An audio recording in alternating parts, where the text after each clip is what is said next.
عزیز دوستو، بزرگوں اور بھائیوں، اسلام اپنے دامن کے اندر کچھ عبادات رکھتا ہے اور عبادات کی مختلف اقسام کتاب و سنت میں ہمیں ملتی ہیں۔ ان تمام عبادات سے مقصود اللہ تبارک و تعالیٰ کی رضا کا حصول ہے۔ وہ عبادات کچھ مالی ہیں، کچھ جسمانی ہیں، کچھ مالی بھی ہیں، جسمانی بھی ہیں، مرکب ہیں، لیکن مقصود اللہ تعالیٰ کی رضا ہے۔ نماز ایک عبادت ہے، صدقات ہیں، خیرات ہے، حج ہے، روزہ ہے، یہ عبادات کی مختلف صورتیں۔ انہی صورتوں میں سے ایک صورت قربانی بھی ہے۔ حالات بڑے بدل گئے، قربانی کے بارے میں بڑے بڑے پروپیگنڈے کیے گئے، مستشرقین سے لے کر لبرل لوگوں تک لوگوں نے بڑی بڑی داستان سرائی کی، بڑا کچھ ہوا۔ قربانی میں بڑا پیسہ لگتا ہے، یہی پیسہ سارا غرباء میں، مساکین میں تقسیم کر دیا جائے۔ یہ بھی کہا گیا کہ بہت سارا قرض اتر سکتا ہے ملک کا اگر یہ سارا پیسہ کسی جگہ جمع کر کے اس کو خرچ کیا جائے۔ یہ ساری باتیں ہوں گی، لیکن اللہ کا فضل اور اس کی توفیق ہے کہ ہر سال مسلمان بڑھ چڑھ کر قربانی اللہ کی بارگاہ میں پیش کرتا ہے۔ غریب آدمی ہو، مڈل کلاس آدمی ہو، امیر آدمی ہو، لیکن ایک شوق رکھتا ہے، ایک ذوق رکھتا ہے، اچھی طبیعت کے ساتھ باہر نکلتا ہے۔ ہم جہاں بہت ساری باتوں کے بارے میں یہ کہتے ہیں کہ وہاں کمزوری آ گئی ہے، تو جہاں لوگ خیر کے لیے نکل رہے ہوں وہاں ہمیں حوصلہ افزائی بھی کرنی چاہیے، اچھے جملے بھی کہنے چاہیے۔ تو ایک اچھی یہ لوگوں کی طرح ہے کہ لوگ شوق سے نکلتے ہیں قربانی کے لیے، ذوق سے نکلتے ہیں اور قربانی دینا پسند کرتے ہیں۔ حکم کیا ہے، ضرورت کیا ہے، توجہ ہمیں کیا کرنی ہے؟ توجہ ہوتی ہے کہ انسان نظریات پر غور کرے، سوچوں پر غور کرے، اپنی قلبی واردات پر غور کرے کہ میں جو کام کرنے جا رہا ہوں میری دل، میری سوچیں، میری روح اس کی حمایت کرتی ہے نہیں کرتی۔ آپ اگر کسی چیز کو آپ کا دل ہی اس کی گواہی نہیں دے گا، طبیعت ہی آپ کی تسلیم نہیں کرے گی، تو وہ کام آپ کی طبیعت پر بوجھ بن جائے گا۔ آپ کریں گے تو صحیح، مزہ نہیں آئے گا۔ اہل عرب بھی قربانی کرتے تھے، لیکن وہ چونکہ بہت سارے توہمات کا شکار تھے، اوہام پرستی بڑی زیادہ ان کی طبیعتوں میں تھی، تو وہ اس طرح کرتے تھے کہ قربانی کے جانور کو ذبح کرتے تو اس کا جو خون ہوتا وہ بیت اللہ شریف کی دیواروں کے ساتھ ملا کرتے۔ وہ کہتے یہ علامت ہے کہ ہمارا قربانی کا یہ جانور اللہ کی بارگاہ میں قبول ہو گیا۔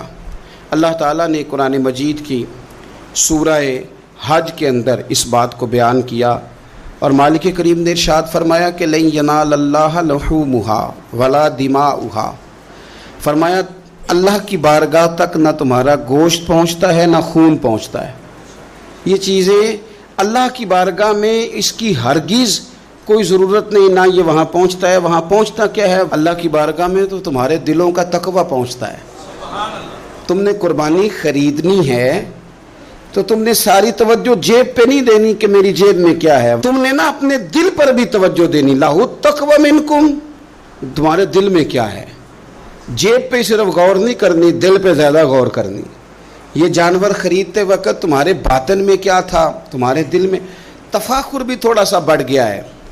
اچھا جانور خریدنا بڑی اچھی بات ہے، لیکن دوسروں کو دکھانا کہ میں نے بڑا مہنگا لیا ہے، میں نے لاکھوں کا خریدا ہے اور میں نے جناب اس پہ بڑا سرمایہ خرچ کیا ہے، اور پھر مختلف طریقوں سے اس چیز کو کھول کے لوگوں کے سامنے رکھنا کہ اوہ آپ کو پتہ ہے نا بڑے لوگ آتے ہیں مجھ سے گوشت لینے کے لیے، آپ کو پتہ ہے نا بہت سارے ملازمین ہیں، ڈھیر سارے لوگوں کی توجہ ہے، چھوٹے سے میرا کام نہیں چلتا لہٰذا میں بڑا ہی لیتا ہوں۔ تو یہ عاجزانہ جملے نہیں، ضرورت کے جملے نہیں، بلکہ یہ تفاخر ہے، اور یہ تفاخر اللہ کی بارگاہ میں پسندیدہ نہیں ہے. انتہائی عاجزی کے ساتھ، انتہائی خلوص کے ساتھ، شوق کے ساتھ جانور کو خریدا جائے.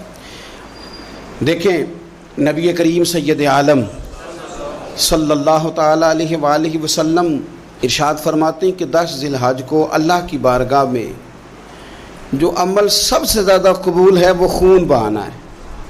وہ عمل آپ اس وقت کر رہے ہیں آج کے دن 10 ذی الحج کو، جو اللہ کی بارگاہ میں سب سے پسندیدہ ہے. کس کی بارگاہ میں؟ یہ عمل اللہ کی بارگاہ میں سب سے زیادہ. دیکھنا تو اللہ کی طرف تھا، اس میں بندے کہاں سے آ گئے؟ ہمارے بزرگ تو فرمایا کرتے ہیں یہ بھی نہ کہو کہ بچے تنگ کر رہے ہیں تو میں بکرا لینے آ گیا ہوں، یہ بھی لفظ نہ کہو. بچے نے شور کیا تھا کہ سب لے آئے آپ نہیں لائے، یہ بھی نہ کہو. تم اپنی نیت دیکھو، اس لیے کہ وہ نہ بچے کے شوق کے لیے لانا ہے، نہ پڑوسی پہلے لے آئے تو اب لے کے آنا، یہ بھی نہیں، بلکہ تم نے اپنے رب کی رضا کے لیے یہ کام کرنا. ان صلاتی و نسکی و محیای و مماتی للہ رب العالمین.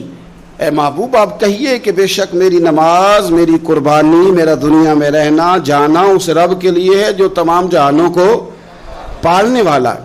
آپ قربانی کا مزاج بنائیں کہ میں نے اللہ کی رضا کے لیے دینی ہے. پھر آپ محسوس کریں گے کہ آپ کی طبیعت بھی ٹھنڈی ہے. آپ محسوس کریں گے کہ آپ نے جو پیسے نکال کے قربانی کے لیے دیے تھے تو پیسے وہ کم نہیں ہوئے، بلکہ وہ پیسے برکت والے ہو گئے، وہ زیادہ ہو گئے. اللہ اس کو سمجھنے کی توفیق عطا فرمائے. تو ایک بات تو یہ کہ آپ جانور خریدے، قربانی لائیں تو اس میں آپ یہ پہلو پیش نظر رکھیں کہ میں اللہ کی رضا کے لیے، یہ سب سے زیادہ اس نے نیت کو اپنانا سب سے اہم کام. پھر دوسری بات یہ ہے کہ اس کے لیے لفظ استعمال ہوتا ہے قربانی. لفظ کیا ہے؟ قربانی کا مطلب ہوتا ہے اثار کرنا، ترجیح دے دینا دوسرے پہ، نہیں اپنے آپ سے دوسرے کو ترجیح دینا، کوئی چیز کسی کے لیے قربان کرنا، اللہ کی رضا کے لیے کچھ قربان کرنا. تو آپ نے تو اس کو قربان کرنا تھا، آپ نے قربان کر دیا، تو یہ اب فریزر میں کیا کر رہا ہے؟ اس کو تو کرنا تھا قربان. کہتے ہیں نا فلانے نے میرے لیے قربانی دے دی. میں عرف عام کی بات کر رہا ہوں. سیٹ پہ بیٹھے تھے 2-4 لوگ، بس میں چڑھ گئے، اب ایک بندہ اٹھ گیا، اس نے جگہ دے دی. اس کو کیا کہیں گے؟ اس نے میرے لیے، یہی ہے نا قربانی. وَيُؤْثِرُونَ عَلَىٰ أَنفُسِهِمْ وَلَوْ كَانَ بِهِمْ خَصَاصَةٌ. وہ دوسروں کو ترجیح دیتے ہیں اگرچہ انہیں شدید ضرورت بھی ہو. اثار کا تو یہی معنی ہے قربانی کا. تو قربانی کا مطلب تو یہ تھا کہ دے دی اللہ کی رضا کے لیے. گھر میں رکھنا جائز ہے، فریزر میں رکھنا. مجھ سے کوئی دوستوں نے مسئلہ پوچھا کہ محرم شریف میں قربانی کا گوشت کھا سکتے ہیں؟ میں نے کہا سفر میں بھی کھا سکتے ہیں، ربیع الاول میں بھی کھائیں. آپ کس نے منع کیا؟ ربیع الثانی تک کھائیں. پر یہ بتا دیں کہ کیا کسی نے کہا تھا کہ بعد میں گوشت ملے گا نہیں، دنیا میں ختم ہو جائے گا؟ اتنا لمبا چلانے کی ضرورت کیا تھی؟ اس کا تو معنی تھا قربانی کرنا. تو یہ تو دے دینا چاہیے تھا، اور دینا بھی تحفہ بنا کے نہیں چاہیے تھا کہ ایک پلیٹ کے اندر میں نے گوشت بھیجا. یار میں تیرے گھر بھیج رہا ہوں گائے کا، سنا ہے تو نے اونٹ کیا ہے، تو ادھر گائے کا چلا گیا، ادھر سے اونٹ کا آ گیا، ادھر سے بکرے کا چلا گیا، ادھر سے کٹے کا آ گیا. تو یہ جناب آپ اس طرح کر کے نا اس کو کریں. آپ کو پتہ ہے، مجھے بھی پتہ ہے کہ میری اگلی گلی میں کتنے لوگوں نے قربانی نہیں کی، میری پچھلی گلی میں کتنے لوگوں نے قربانی نہیں کی. مجھے خبر ہوتی ہے میرے رشتہ داروں میں کون کون ہے، اتنا تو پتہ ہی ہوتا ہے نا کس کس حیثیت کا ہے. تو پھر یہ کہانی بنانے کی کیا ضرورت ہوئی کہ جی بانٹ دیا تھا، بس وہ خاص خاص بوٹیاں بچا کے رکھی تھیں. اس سے کہا تھا کہ رانے نہ کاٹنا، باقی سارا کاٹ لینا. وہ اس کے لیے جگہ بنا لی تھی. پوچھ لیں الیکٹریشین سے آپ کہ قربانی کے دنوں میں صرف بکروں والوں کے پاس ہی رش نہیں ہوتا، فریج والوں کے پاس بھی رش ہوتا ہے، فریزر والوں کے پاس بھی رش ہوتا ہے. نہ کریں ایسا. جب اثار کر دیا، دے دیا، غربا کو تلاش کریں، مل جائیں گے. اور ان کو آپ زیادہ دینے کی کوشش کریں تاکہ کچھ دنوں کے لیے وہ استعمال کر سکے، کچھ دنوں کے لیے. میں نے یہ دیکھا ہے کہ جو لوگ بیچارے تھوڑے سے بھی خوددار ہوتے ہیں وہ بچتے ہیں کہیں شاپ پر لے کے جانے میں، اور جو لوگ روٹین میں دے رہے ہوں کسی سال انہیں مس کرنا پڑ جائے تو وہ پریشان ہوتے ہیں. ایسے لوگوں تک پہنچنا اور اس انداز میں پہنچنا کہ ہم یہ تحفہ پیش کرنا چاہتے ہیں، یہ بڑی خیر کی بات ہے. تھوڑی توجہ کریں. اور ان لوگوں کو تلاش کریں۔ اب یہ حالات جو کچھ سالوں سے بنے ہیں یہ حالات تشویشناک ہیں۔ امیر آدمی کا تعلق امیروں کے ساتھ بن جاتا ہے تو اسے محسوس نہیں ہوتا کہ بل آئے تو کتنی پریشانی ہوتی ہے، اسے محسوس نہیں ہوتا کہ کچن چلانا کتنا، تعلق بن جاتا ہے نا امیر لوگوں کے ساتھ۔